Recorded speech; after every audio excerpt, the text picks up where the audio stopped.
ನನ್ನ ಹೆಸರು ರಿಯಾಜ್ ಸಲೀಮ್ ಅಂತ ಹೇಳ್ಬಿಟ್ಟು ನಾನು ವಚನ ಸೆಕ್ಯೂರಿಟೀಸ್ ಪ್ರೈವೇಟ್ ಲಿಮಿಟೆಡಲ್ಲಿ ಒಂದು ಕ್ಲೈಂಟ್ ಆಗಿರ್ತೀನಿ. ಇದರಲ್ಲಿ ಶೇರ್ಸ್ ಮತ್ತು ಇದರಲ್ಲಿ ಎಲ್ಲ ಹೂಡಿಕೆ ಮಾಡ್ತಾ ಇರ್ತೇನೆ.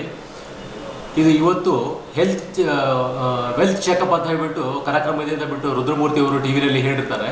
ಆ TV9 ಕಾರ್ಯಕ್ರಮದಲ್ಲಿ ನಾನು ಇದೇನಿದು ವೆಲ್ತ್ ಚೆಕಪ್ ಅಂತ ಹೇಳಿ ನಾನು ಕೂಡ ಇಲ್ಲಿ ಆಫೀಸ್ ಹತ್ರ ಇವತ್ತು ಬಂದಿದ್ದೇನೆ. ಇದು ಸಾಮಾನ್ಯವಾಗಿ ನಾವು ಹೆಲ್ತ್ ಚೆಕಪ್ ಮಾಡಿಸ್ಕೊತಾ ಇರ್ತೀವಿ, ಅಂದರೆ ನಮ್ಮ ಆರೋಗ್ಯ ಬಗ್ಗೆ ತಿಳ್ಕೊಳ್ಳೋಕ್ಕೆ, ತಪಾಸಣೆ ಮಾಡ್ಕೊಳ್ಳೋಕ್ಕೆ. ಆದರೆ ವೆಲ್ತ್ ಚೆಕಪ್ ಬಗ್ಗೆ ಇದೆ ಅಂತ ಹೇಳ್ಬಿಟ್ಟು ರುದ್ರಮೂರ್ತಿ ಅವರು ಹೇಳಿದ್ದಕ್ಕಾಗಿ ಇವತ್ತು ಆಫೀಸ್ ಹತ್ರ ಬಂದು ಇವತ್ತು ವೆಲ್ತ್ ಚೆಕಪ್ ಸಲ ಬಂದಿದ್ದೀನಿ. ಇವತ್ತು ನಾನು ಆಫೀಸ್ ಹತ್ರ ಬೆಳಿಗ್ಗೆ 10 ಗಂಟೆಗೆ ಬಂದಿರುತ್ತೇನೆ. 10 ಗಂಟೆಗೆ ನಾನು ಬಂದ ಮೇಲೆ ನನಗೆ ಅವ್ರ ಹತ್ರ ಇಂಟರ್ವ್ಯೂ ಸಿಕ್ಕಿರೋದು 5:15 ಗಂಟೆಗೆ.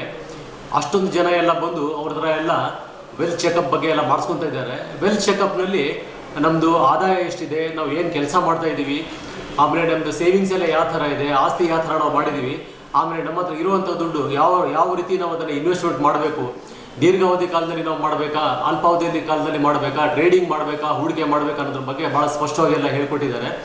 ಆದ್ದರಿಂದ ಇಲ್ಲಿ ನಾವು ಈ ರೀತಿ ವೆಲ್ತ್ ಚೆಕಪ್ ಮಾಡಿಸ್ಕೊಂಡಾಗೆ ನಮಗೆ ಭಾಳಷ್ಟು ಅನುಕೂಲ ಆಗುತ್ತೆ. ಯಾವುದೇ ರೀತಿಯಲ್ಲಿ ನಾವು ಶ್ರಮಪಟ್ಟು ದುಡಿದಿರುವಂಥ ನಮ್ಮ ದುಡ್ಡನ್ನು ನಾವು ಪೋಲ್ ಮಾಡಲಿಕ್ಕೆ ಸಾಧ್ಯ ಇಲ್ಲ. ಅವ್ರು ಹೇಳಿದ ಹಾಗೆ ನಮ್ಮ ರುದ್ರಮೂರ್ತಿ ಅವರು ಮತ್ತು ಹಾಗೂ ಅವರ ಟೀಮ್ನವರು ಎಲ್ಲರೂ ನಮಗೆ ಯಾವ ರೀತಿ ಸಲಹೆ ಮತ್ತು ಸೂಚನೆ ಎಲ್ಲ ನೀಡಿರ್ತಾರೆ. ಅದರ ಪ್ರಕಾರ ನಾವು ಹೂಡಿಕೆ ಮಾಡಿದಾಗೆ ಸಾಮಾನ್ಯವಾಗಿ ನಾವು ದುಡ್ಡು ಕಳ್ಕೊಳ್ಳೋಕ್ಕೆ ಅವಕಾಶ ಇರೋದಿಲ್ಲ. ಹಾಗೂ ನಾವು ಏನು ಬ್ಯಾಂಕ್ನಲ್ಲಿ FD ಮೂಲಕ ನಾವೆಲ್ಲ ಹೂಡಿಕೆ ಎಲ್ಲ ಮಾಡ್ತಾ ಇರ್ತೀವಿ, ಅದಕ್ಕೂ ಸ್ವಲ್ಪ ಹೆಚ್ಚಿನ ಪ್ರಮಾಣದಲ್ಲಿ ನಮಗೆ ಲಾಭ ಬರೋದು ಅಂತ ನಾನು ಹೇಳಲಿಕ್ಕೆ ಬಯಸ್ತೇನೆ. ಹಾಗೂ ಅವರು ಬೆಳಗ್ಗೆ 9 ಗಂಟೆಯಿಂದ ರಾತ್ರಿ 12 ಗಂಟೆ ಆದರೂ ಕೂಡ ಪರವಾಗಿಲ್ಲ, ನಾನು ಎಷ್ಟು ಜನ ಬರ್ತಾರೋ ಅಷ್ಟು ಜನದ್ದು ವೆಲ್ತ್ ಚೆಕಪ್ ಎಲ್ಲ ಮಾಡ್ತೀನಿ ಅಂತ ಹೇಳಿದರು.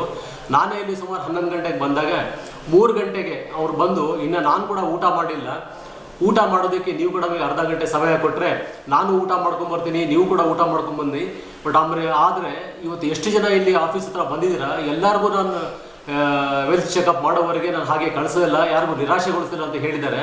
ಆದ್ದರಿಂದ ರುದ್ರಮೂರ್ತಿ ಅವರು ಈ ಒಂದು ಚಿಕ್ಕ ವಯಸ್ಸಿನಲ್ಲಿ ಸಾಕಷ್ಟು ಜ್ಞಾನವನ್ನು ಸಂಪಾದನೆ ಮಾಡಿದ್ದಾರೆ. ಅವರು ಚಾರ್ಟರ್ಡ್ ಅಕೌಂಟ್ ಆಗಿರ್ತಾರೆ, ಹಾಗೂ 5 ಪೋಸ್ಟ್ ಗ್ರಾಜ್ಯುಯೇಟ್ ಡಿಪ್ಲೊಮಾ ಕೋರ್ಸಸ್ ಎಲ್ಲ ಮಾಡಿರ್ತಾರೆ ಮತ್ತು ಪೋಸ್ಟ್ ಗ್ರಾಜ್ಯುಯೇಷನ್ ಕೋರ್ಸಸ್ ಮಾಡಿರ್ತಾರೆ. ಈ ಒಂದು ಚಿಕ್ಕ ವಯಸ್ಸಿನಲ್ಲಿ ಈ ಹೂಡಿಕೆಯ ಬಗ್ಗೆ ಇಷ್ಟೊಂದು ಅಪಾರ ಜ್ಞಾನವನ್ನು ಇವರು ಪಡೆದುಕೊಂಡಿರ್ತಾರೆ. ಇದೇ ರೀತಿ ಎಲ್ಲ ಯುವಕರು ಮೊದಲು ಜ್ಞಾನದ ಕಡೆ ಅವರು ಗಮನ ಹರಿಸಬೇಕು.